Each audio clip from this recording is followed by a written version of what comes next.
अगर मैं आपसे कहूँ कि कोई एक दवाई, कोई एक मेडिसिन जिसका सबसे ज़्यादा मिसयूज़ या फिर ओवर यूज़ होता है, वो है एंटीबायोटिक। और प्रॉब्लम ये है कि लोग एंटीबायोटिक कब लेनी है, कब नहीं लेनी है, ना तो ये ढंग से जानते हैं, ना जानना चाहते हैं। साथ ही साथ एंटीबायोटिक अगर आप बीच में बंद करते हैं तो उसके भी नुकसान होते हैं, ये भी बात ज़्यादातर लोग नहीं जानते हैं। आज ये सारी एंटीबायोटिक कब लेनी चाहिए, कब नहीं लेनी चाहिए और एंटीबायोटिक लेने का सही तरीका क्या है, इस बारे में हमारे से बात करेंगी डॉक्टर स्मिता मिश्रा। मैम, बहुत बहुत स्वागत है आपका। नमस्ते प्रियंका जी। जी मैम, चूंकि जैसे मैंने आपको बताया कि एंटीबायोटिक को लोग ऐसे ही ले लेते हैं। अक्सर देखा कि बुखार हुआ तो आप वायरल भी हुआ तो एंटीबायोटिक खा लिया, फिर जब थोड़ा सा बुखार सेटल डाउन हुआ बीच में बंद कर दिया। तो एंटीबायोटिक एक्चुअल में लेना कब चाहिए? एंटीबायोटिक जैसे है कोई राइफल, कोई पिस्टल, आपको चलानी तब है जब सामने कुछ आपको किल करना है। पर अगर आपको किल नहीं करना है तो आपको वो क्यों चलाना है ना?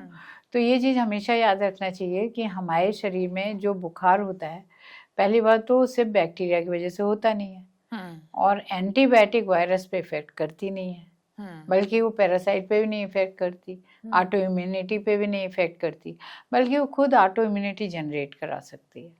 हाँ, तो पहले तो आप ये बताएं कि बुखार तो अलग अलग तरह से, जैसे आपने तो अभी जिक्र किया, इसलिए से हो सकता है, वायरस से हो सकता है, फिर और दूसरी तो इसलिए आपका जो एक स्पेक्ट्रम बना, केवल एक छोटा स्पेक्ट्रम है जो एंटीबायोटिक से बुखार को ठीक करेगा।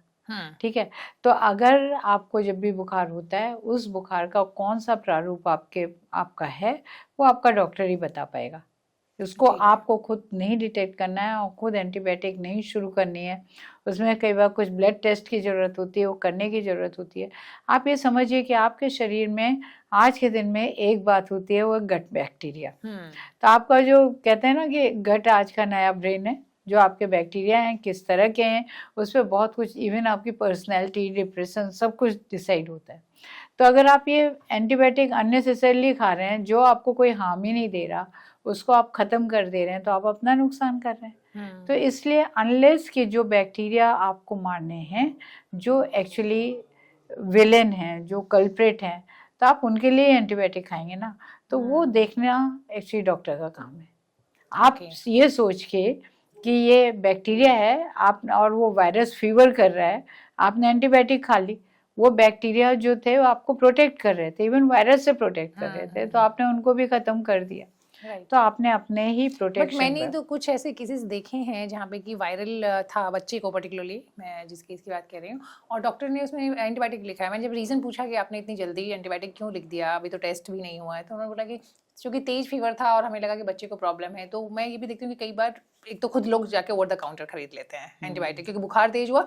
क्यों खाते हैं? क्योंकि फटाफट ठीक करना है, एंटीबायोटिक खाने से जल्दी ठीक हो जाएगा।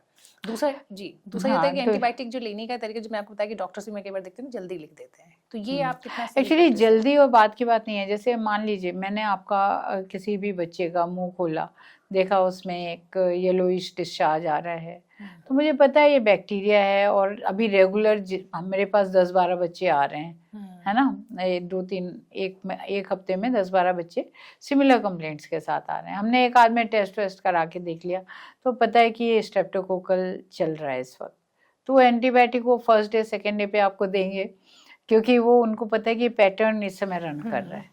नहीं, मैं कुछ ऐसे केस की बात कर रही हूँ जहाँ पे कि वायरल हुआ और बाद में जब टेस्ट कराया। अच्छा, तो ये जो वायरल वाला आप बोल रहे हैं ना, अब ये मैं ये नहीं कह सकती हूँ कि डॉक्टर ने वो क्या इवेलुएट किया। अगर उनको लग रहा है कि वायरल है तो उनको एंटीबायोटिक नहीं देनी चाहिए, वो नहीं देंगे, मैं यही बिलीव करती हूँ। जी, और फिर कौन से बुखार में देना चाहिए एंटीबायोटिक? जैसे स्ट्रेप्टोकोकल में कोई भी बैक्टीरिया, जैसे साल्मोनेला, अगर आप हमें लेमन की भाषा में बताइए। जैसे टाइफाइड है, टाइफाइड है, निमोनिया है, इनमें दिया मलेरिया जाता में है, नहीं दिया जाएगा। जैसे डिसेंट्री है, ठीक है, मलेरिया की दवाई अलग होती है ना, डेंगू में नहीं दिया जाएगा, डेंगू में नहीं दिया जाएगा, नॉर्मल वायरल फीवर में नहीं दिया जाएगा। आम जो रेस्पिरेटरी ट्रैक्ट इन्फेक्शन होते हैं, अस्थमा है, उसमें नहीं देना है, ब्रोंकाइटिस है उसमें नहीं देना है, ब्रोंकियोलाइटिस है उसमें नहीं देना है। पर जो जैसा मैंने आपको बताया डिसेंट्री है, डायरिया में नहीं देते हैं आजकल। डायरिया जब तक बहुत ही स्पेसिफिकली ना देखा जाए तो डायरिया में भी एंटीबायोटिक नहीं दी जाती है ना। तो निमोनिया बहुत इंपॉर्टेंट है, मेनिंजाइटिस है, बहुत सारी बीमारियां हैं, स्ट्रेप्टोकोकल हो सकता है, क्लेप्सिला हो सकता है, तो व्हाटएवर, ये देखना पड़ेगा कि सिम्टम कैसे आ रहे हैं। और तो अगर दूसरा सवाल मेरा ये है कि मान लीजिए कई लोग लेते हैं तो बीच में छोड़ देते हैं, तो ये कितना खतरनाक है? तो ये बहुत ज़्यादा खतरनाक है, क्योंकि एक तरीका होता है कि आपको अगर डिसेंसिटाइज करना है किसी चीज़ को, तो आप थोड़े थोड़े अमाउंट में, जो उसका थेरेपेटिक डोज नहीं है उसमें कोई भी दवाई लें, तो आप धीरे धीरे करके उसको डिसेंसिटाइज हो जाते हैं।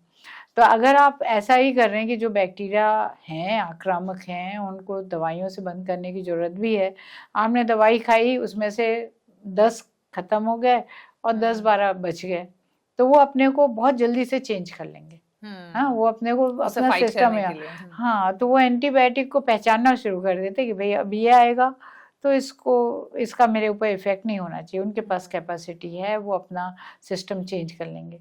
तो कई बार तो हमने ऐसा भी देखा है, जैसे मेरा एक पेशेंट था जिसका सर्जरी हुआ था, तो उसको एक क्लेप्सिला निमोनिया हो गया। अब हमने उसको जो दवाई दी, 48 घंटे के भीतर उसका ना वो चेंज हो गया, सेंसिटिविटी पैटर्न, फिर अगले 48 घंटे में फिर से चेंज हो गया।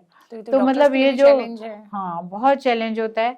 और और ये जो हम कर रहे हैं, जो एंटीबायोटिक है इनका, तो आपको पता है सबसे ज़्यादा प्रॉब्लम क्या है? एक्सपायरी हो गई एंटीबायोटिक, अगर आपने फेंक दिया, उठा के बचा हुआ फेंक दिया, ये जाके पानी में मिल गया, तो आपको थोड़ी थोड़ी एंटीबायोटिक की डोज इतने सोर्सेज से मिलती है, और वो जो एंटीबायोटिक है वो भी आपका जो रेजिस्टेंस क्रिएट करती है। तो जो अब खराब हो गई, ये तो बहुत ही अलग तरह की चीज आपने बताई, इससे पहले कभी इसे मैंने जिक्र नहीं सुना। तो इनको ना अलग तरीके से डिस्पोज ऑफ करना है, उनको ऐसा नहीं करना है कि ऐसे उठा के और ऐसा किया कि वो मतलब हमारे खाने पीने में आ जाए वो वापस से।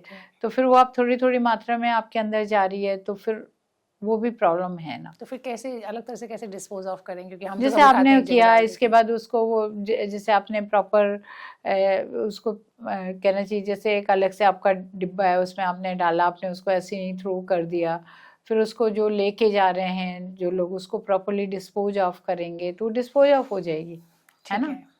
और अगर मान लीजिए कोई लोग लेते हैं, जैसे अभी आई सपोज कि जो आपके लोग आते हैं, लेके जाते हैं कूड़ा घर से, वो लोग जाके उसको पानी में नहीं डालते होंगे, they must be having some process, they have a process, या जी।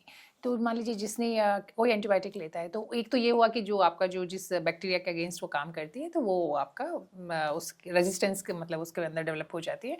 और क्या साइड इफेक्ट हो सकते हैं एंटीबायोटिक? इसमें मैं एक बात मिस कर गई हूँ कि इसमें ड्यूरेशन जो होता है ना, वो कुछ दवाइयों के लिए 3 दिन भी हो सकता है, 7 भी हो सकता है, 10 भी हो सकता है। अच्छा, ये भी नई इन्फॉर्मेशन है, क्योंकि मैं आमतौर पर देखती हूँ लोग कहते हैं 5 दिन का एंटीबायोटिक लेना है। नहीं, ऐसा नहीं होता, वो 3, 5, 7 कुछ भी हो सकता है। तो वो एक क्या होता है कि कुछ जैसे एजिथ्रोमाइसिन नाम की एक दवाई होती है, तो ये थोड़ा एब्जॉर्ब हो जाती है और ज़्यादा देर तक टिश्यू में टिकती है, तो वो इतनी जल्दी वॉश आउट नहीं होती।